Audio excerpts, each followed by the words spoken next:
Yeah. So I kind of want to start with the sense of what was the pattern that you left? What was that patterning? This is a two-part question. What was that patterning that you left? And what is the new pattern that you're beginning to unfold? So, what was the patterning that I left?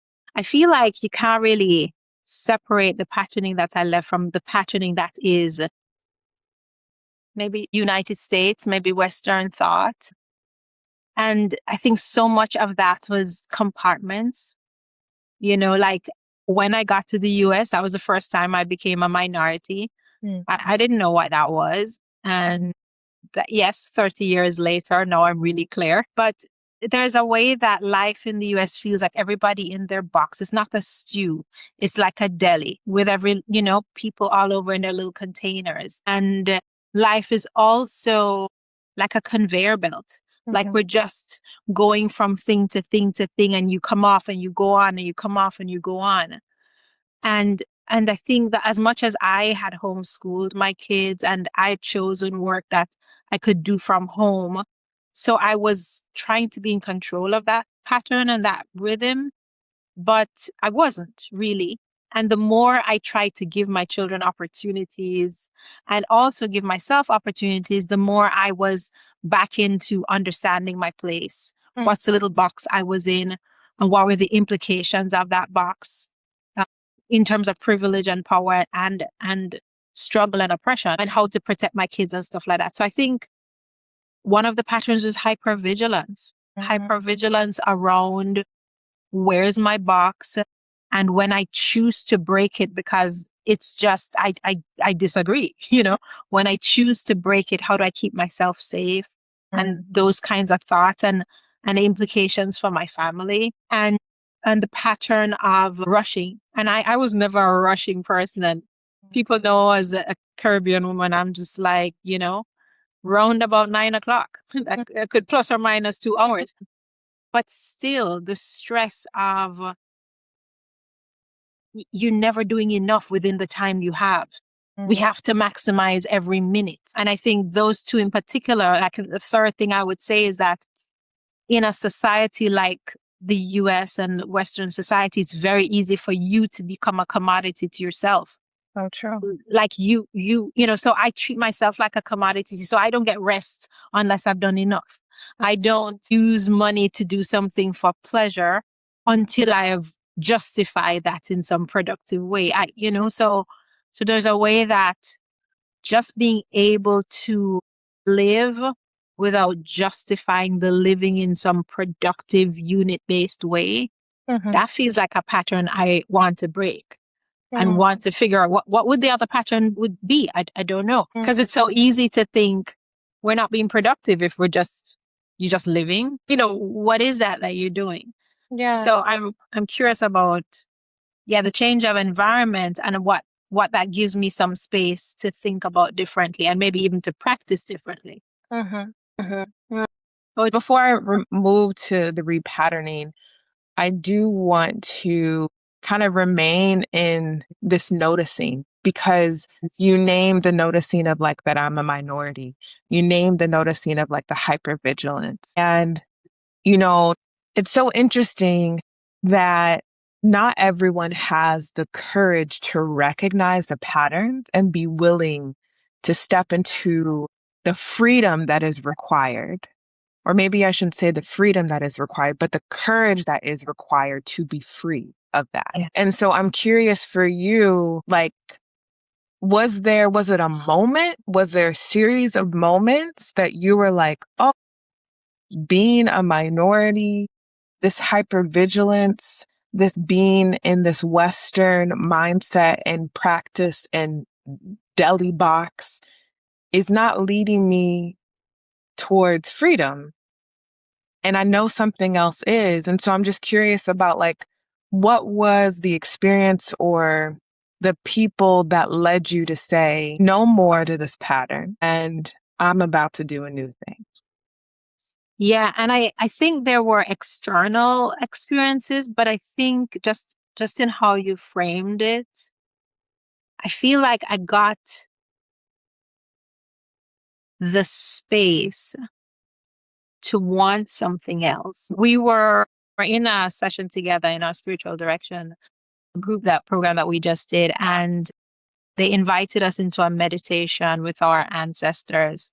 And I'm sure this can sound kind of hokey depending on who's listening, but there's a way that my mother, who passed in 23, when she passed, I recognized that, wow, I'm my mother's daughter. There's a way that I didn't own that until she passed. And in that meditation, as I kind of thought about sitting at a table with her, I felt really strongly that her message to me was, I did things this hard way so that you could have freedom. And that, there is something about, how do I live to honor my mother's work?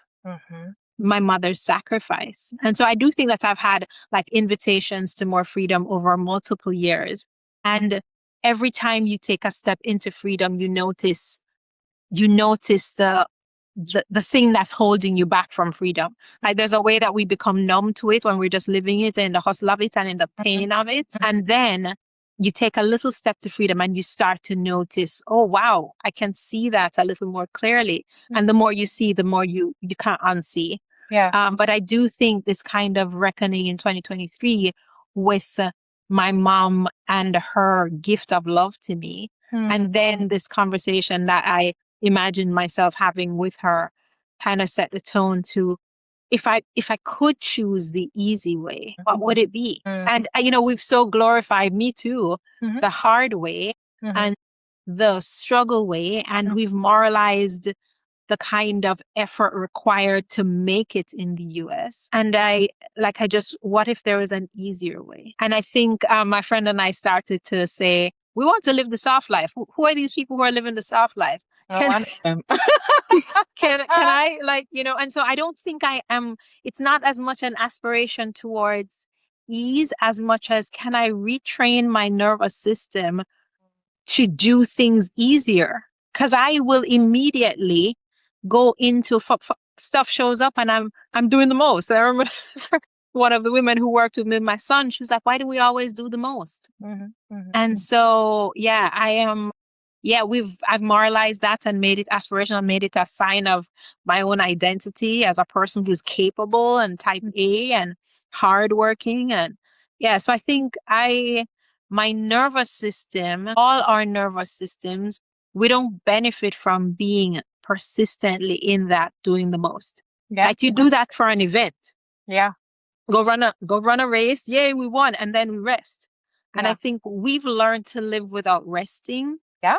And I'm like, yeah, that's frying something in my body. That's not a good idea. Yeah. And so it's like, how would I retrain that?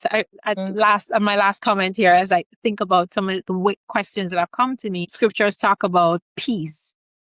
One day I was like, what does peace even feel like? What is and what would that be if God's gift to me is peace? What is peace on a cellular level? Oh, well, I better be breathing a little bit better because I'm breathing like I'm sipping air. For the man was like, you're sipping the air. Can I train my body to take a full breath? Well, if your body feels like it's being hunted for sport, it's not trying to take a deep breath. It's not. And so there are so many elements of conditions that make my body's hypervigilance make sense. And how do I give some different conditions for that? Definitely. So that's, so. It's so interesting. In Cindy Lee's book, Unbecoming, there's a chapter in her book called Work and Rest. And she asked this question, and I think I paraphrase the question. She asked the question of like, who are you when you are at rest? Right. And that question has just lingered in me and my body because I'm like, yeah, who really am I when I am at rest? And, so as you are naming our conditioning, especially as Black bodied beings, both in our melanin, but also in our minds and our ancestry, Black bodies that have been hunted, Black bodies that have been forced to work against our will, like the concept of rest is so foreign that when you enter into it, it is truly like it's almost unheard of in Yeah. your body, right? And so I think it is powerful that that's kind of like where you started in terms of like the courage to make the decision to move beyond the pattern came from your mother and Yeah. came from a different realm, if I would add to that, Yeah. because so much so within this physical realm, all we know is to be black bodied in labor.